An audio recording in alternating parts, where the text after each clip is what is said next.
வரும் 27ஆம் தேதி தமிழகம் வரும் பிரதமர் நரேந்திர மோடி அரியலூர் மாவட்டம் கங்கைகொண்ட சோழபுரத்தில் ராஜேந்திர சோழனின் 1000வது பிறந்தநாள் நிகழ்ச்சியில் கலந்து கொள்கிறார்.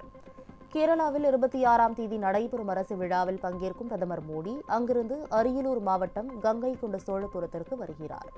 27ஆம் தேதி நடைபெறும் ராஜேந்திர சோழனின் ஆடி திருவாதிரை விழாவில் சிறப்பு விருந்தினராக மோடி பங்கேற்கிறார்.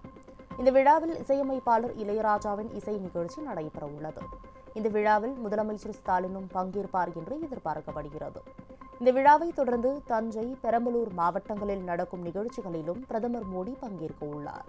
28ஆம் தேதி புதுப்பிக்கப்பட்ட தூத்துக்குடி விமான நிலையத்தை பிரதமர் திறந்து வைக்க உள்ளதாகவும் தகவல் வெளியாகியுள்ளன.